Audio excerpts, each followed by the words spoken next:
Bapak, Ibu, saudara-saudari yang dikasihi Tuhan dan diberkati Tuhan, Tuhan mau hadir dan ingin menyapa kita pada hari ini. Untuk itu marilah kita berdoa. Anugerah dan kasih karunia dari Allah Bapa dan dari anaknya Tuhan Yesus Kristus menyertai saudara sekalian. Amin. Firman Tuhan untuk kita pada hari ini, Senin 13 Mei 2024, tertulis dalam kitab Yohanes 3 ayat 17, demikian firman Tuhan. Sebab Allah mengutus anaknya ke dalam dunia bukan untuk menghakimi dunia, melainkan supaya dunia diselamatkan melalui dia. Dalam bahasa Batak dikatakan, aidangna disuruh dia bata anak na itu portibion asa uhumanna naing paluon na portibiot tahe ubahen na disuruh.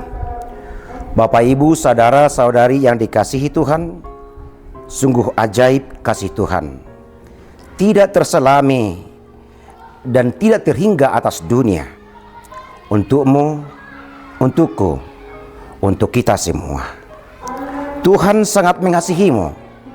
Firman ini adalah bagian dari percakapan Tuhan Yesus dengan Nikodemus, sang Farisi yang datang pada malam hari untuk menjumpai Yesus.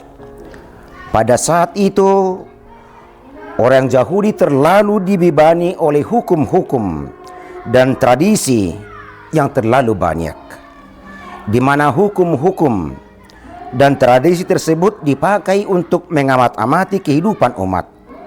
Manakala mereka melanggar, maka akan mendapat ganjaran. Hukum-hukum demikian telah menjadi momok dalam kehidupan keberagaman orang Yahudi. Kehidupan seperti itu mungkin juga sering kita alami. Tak jarang orang membayangkan bahwa Allah selalu mengamat-amati perilaku dan tindak tanduk manusia. Allah mungkin digambarkan sebagai hakim yang duduk untuk memvonis perilaku kejahatan manusia. Barangkali Allah dibayangkan sebagai penghukum yang menjerat. Tetapi firman ini menghibur kita bahwa Allah sungguh-sungguh mengasihi kita dengan kasih yang tidak terbatas. Nats ini didahului dengan firman Yesus yang sangat terkenal, yaitu yang terdapat dalam ayat 16, berbunyi demikian. Karena begitu besar kasih Allah akan dunia ini, sehingga ia telah mengaruniakan anaknya yang tunggal, supaya setiap orang yang percaya kepadanya tidak binasa, melainkan beroleh hidup yang kekal. Allah dari kasih-Nya, bukan karena perbuatan kita, bukan pula karena permohonan manusia, datang menjadi manusia, memikul seluruhnya dosa manusia, menerima hukuman yang mestinya dikenakan kepada manusia, mati untuk mendamaikan manusia berdosa dengan Allah yang Maha Kudus, bangkit untuk memenangkan manusia yang mau percaya. Manusia yang mestinya oleh karena dosa dan pelanggarannya atas firman dan kehendak Allah harus binasa. Manusia tidak dapat lagi selamat dari hukuman. Tetapi Allah datang di dalam Yesus dengan kasih-Nya menjadi manusia untuk mengaruniakan keselamatan kepada barang siapa yang mau percaya. Allah di dalam Yesus tidak memperhitungkan segala dosa dan pelanggaran manusia, tetapi mengaruniakan keselamatan. Saudara-saudara terkasih, betapa agung dan besarnya kasih Allah itu.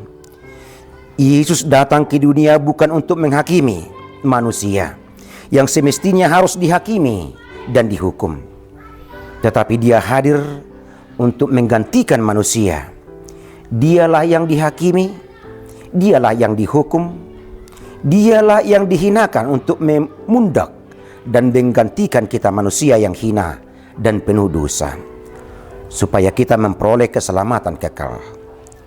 Dia yang mati supaya kita hidup, Dia yang dihinakan supaya kita berbahagia.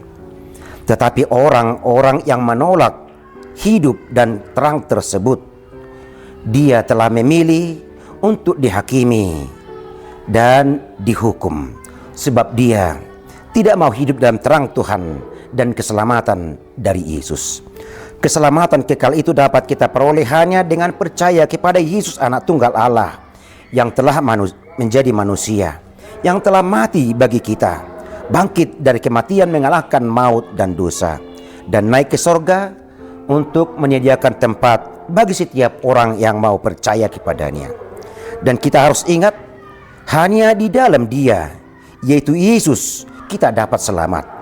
Hanya di dalam Yesus dosa-dosa kita telah diampuni. Hanya di dalam Yesus kita telah menjadi anak-anak Allah dan pewaris kerajaannya. Bukan melalui harta, bukan pula melalui jabatan, tetapi di dalam Dia, Yesus yang telah manusia, mati dan bangkit, serta yang telah naik ke sorga, yang hadir lagi dalam Roh Kudus. Untuk itu, tanggung jawab orang-orang yang telah diselamatkan adalah percaya kepada Allah di dalam Yesus.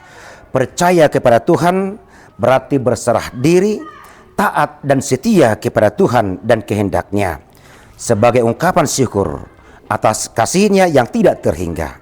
Tuhan menguatkan dan memberkati kita. Amin. Kita berdoa. Terima kasih Tuhan atas firman-Mu yang mengingatkan kami bahwa Yesus telah hadir di dunia bukan untuk menghakimi, tetapi menyelamatkan kami. Dia telah memberikan kehidupannya menjadi tebusan bagi setiap orang-orang yang percaya. Biarlah kami dimampukan hidup dalam terang, hidup dalam penebusan Yesus. Terima kasih Tuhan. Berkatilah kami, sempurnakanlah doa kami dalam Kristus Yesus kami berdoa. Amin.